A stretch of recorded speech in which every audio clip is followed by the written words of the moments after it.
चलो मैं अपना इंट्रो वीडियो शुरू करता हूँ। दोस्तों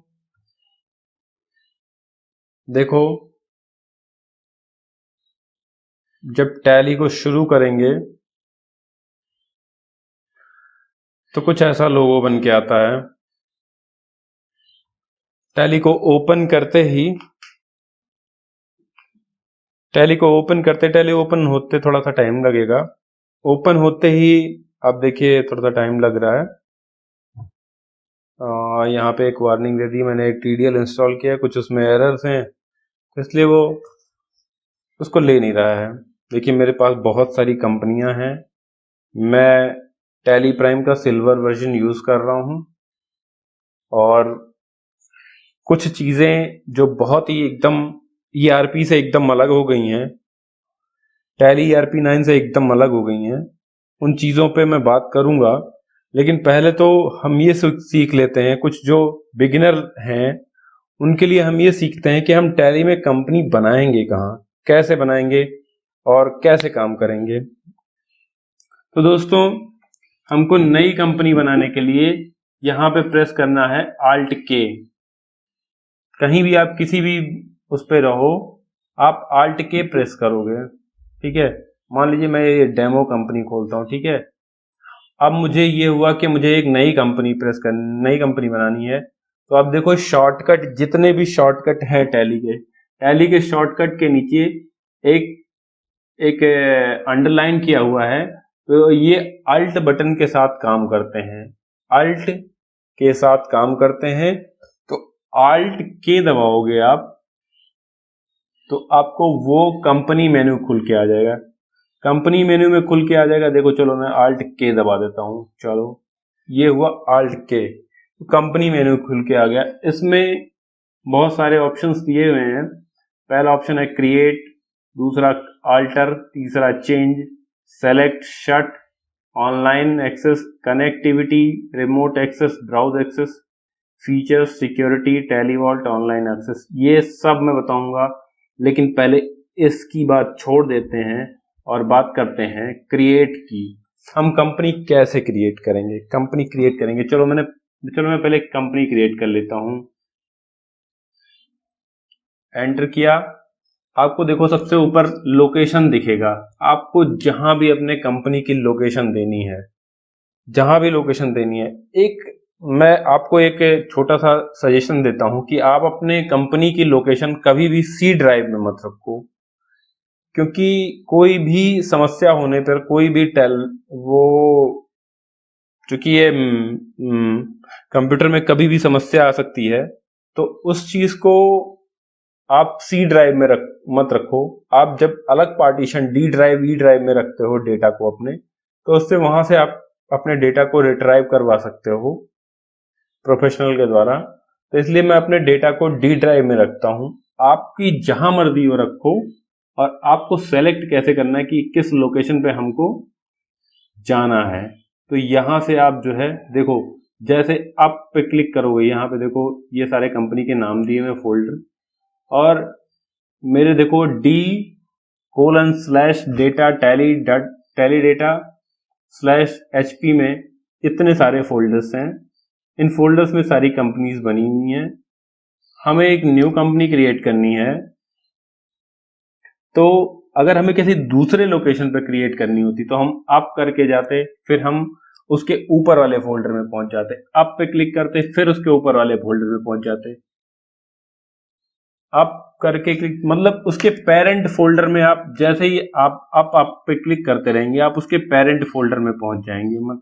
मतलब कि आपने जैसे ये सोचो कि डेस्कटॉप के अंदर दिस PC के अंदर होता है, 2 ड्राइव्स बने होते हैं, और C ड्राइव में डॉक्यूमेंट्स होते हैं, और डेस्कटॉप होता है, वीडियो होता है, पिक्चर्स होता है, सारी चीजें होती है। वैसे ही अब जो है रूटेड फोल्डर है।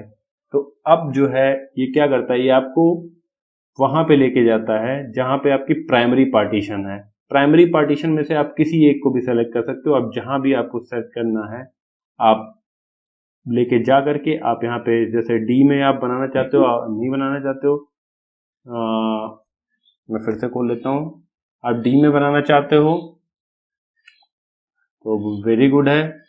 सी में बनाना चाहते हो, जहां भी बनाना चाहते हो, यूजर्स में जाओ, पब्लिक में जाओ, ERP9 में जाओ, डेटा में जाओ। मोस्ट ऑफ द पीपुल जो है ऐसे ही रखते हैं अपने डेटा को, सी ड्राइव के डेटा फोल्डर में रखते हैं, पब्लिक डेटा फोल्डर में, जबकि ऐसा रखना नहीं चाहिए। ऐसा रखने से हमारे डेटा का लॉस हो सकता है और हमें कभी कभी लॉस उठाना पड़ सकता है। तो दोस्तों हम चलते हैं, एक कंपनी क्रिएट करते हैं फटाक से, डेमो कंपनी, और आज का डेट डाल देते हैं, डेमो कंपनी और डेट है 31 मई। ठीक है, मेलिंग एड्रेस जो भी आप डालना चाहो डाल दो। मैं डाल देता हूं लखनऊ बस्ती। ठीक है, स्टेट आपको डालना मस्ट है, उत्तर प्रदेश।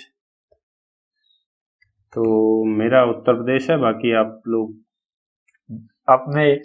अपने स्टेट का नाम डालेंगे। पिन कोड अगर है तो डाल दो, टेलीफोन नंबर ये कंपलसरी फील्ड नहीं है, इसको बिल प्रिंटिंग में ज़रूरत पड़ेगी इन सब फील्ड की, तो आप चाहो तो डाल दो। ठीक है, ये इन सारे फील्ड्स की ज़रूरत बिल प्रिंटिंग में पड़ेगी, तो टेलीफोन नंबर डाल दो जो भी आपको डालना हो। ये मेरा टेलीफोन नंबर नहीं है, मैं ऐसे ही डाल दे रहा हूँ। पिन कोड मैं डाल देता हूँ। ठीक है, टेलीफोन नंबर मैं अपना, मोबाइल नंबर में भी कुछ डाल देता हूँ। ईमेल आईडी, फैक्स मेरे पास है नहीं, ईमेल आईडी मैं अपनी डाल देता हूँ।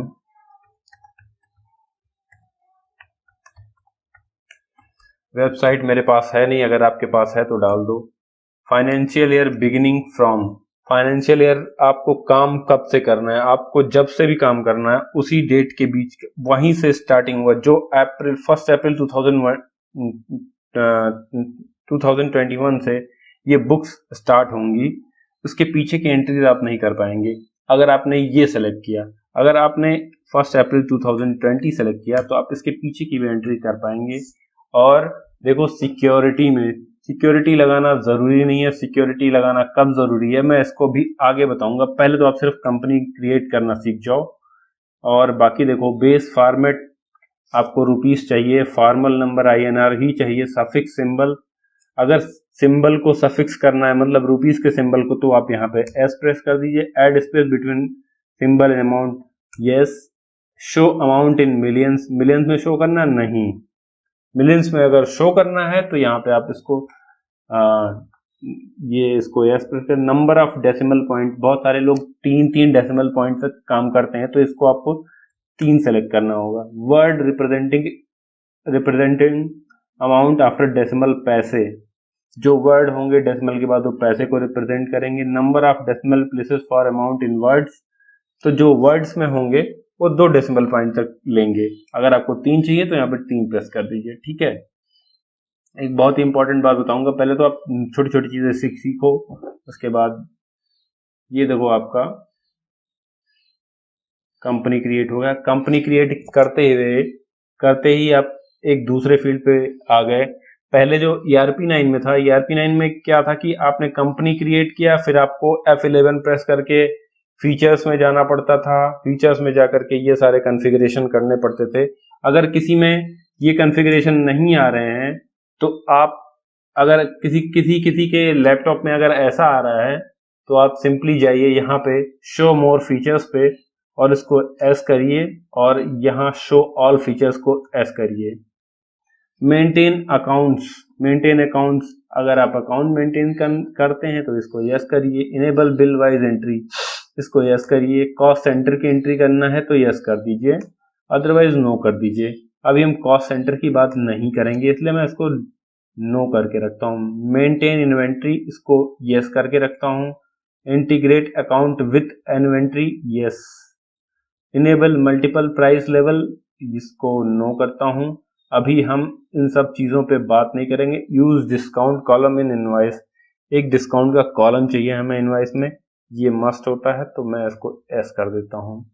अब देखो टैक्सेशन पे आ जाओ, GST, enable goods and services tax, GST, इसको जो हम यस पे क्लिक करेंगे तो अब देखो ये स्टेट पूछ रहा है उत्तर प्रदेश, रजिस्ट्रेशन पूछ रहा है regular, SSC of other territory, अगर किसी टेरिटरी के आप एसएससी हैं तो वहां पे सेलेक्ट कर लीजिए यस, अदरवाइज नो सेलेक्ट कर लिए। जीएसटी एप्लीकेबल फ्रॉम, जब से आपने जीएसटी लिया है तब से आप तब का डेट डालेंगे। जीएसटी एंड यूआईएन मैं डाल देता हूँ 09, ऐसे कुछ भी डाल देता हूँ, ठीक है, गलत है फिर भी। और मेरा GSTR1 का जो पीरियोडिसिटी है जो जाता है वो मंथली जाता है, तो मैं मंथली यहाँ पे सेलेक्ट करता हूँ। मंथली सेलेक्ट करने के बाद सेट आल्टर जीएसटी रेट, इसको आपको कुछ नहीं करना है। Enable tax liability on advance receipt, अगर आप एडवांस रिसीप्ट करते हैं तो इसको आप एस कर दीजिए। Enable tax liability on reverse charge, reverse charge अगर आप अनरजिस्टर्ड से परचेज करते हैं तो उसको यस कर दीजिए। इनेबल जीएसटी क्लासिफिकेशन, नथिंग, कुछ नहीं, इसको छोड़ दो। E way bill applicable, yes, applicable from 1 April 2020, threshold limit, invoice value, ये सब आप ई इनवाइसिंग पे आप आ जाइए। Threshold limit e way bill के लिए 50,000 है, उससे कम पे रहेगा तो आपको ई वे बिल की जरूरत नहीं पड़ेगी। 49,999 रुपए रहेंगे तो आपको ई वे बिल की जरूरत नहीं होगी। अगर 50,000 हुए तो वहां पे ई वे बिल की जरूरत होगी, ठीक है। तो वो कैसे करना है मैं आगे बताऊंगा। आप देखो ई इनवाइसिंग एप्लीकेबल, 1 अप्रैल से ई इनवाइसिंग एप्लीकेबल हो गया है, तो आप इसको यस कर दो और एप्लीकेबल फ्रॉम 1 जनवरी 2021, इसको अप्रैल 2021 करो, ठीक है। बिल फ्रॉम प्लेस, जहां से भी बिल हो रहा है, ठीक है, मैं अपने शहर का नाम डाल देता हूं। Default period for the E invoicing, 3 days की डिफॉल्ट पीरियड पर रखते हैं। और send E way bill details with E invoice, yes, इसको यस करते हैं। बाकी अगर आप टीडीएस रिसीव करते हैं तो आप इसको यस करिए, अदरवाइज नो कर दीजिए। टीसीएस रिसीव करते हैं, टीसीएस चार्ज करते हैं तो आप इसको इनेबल कर दीजिए, ठीक है।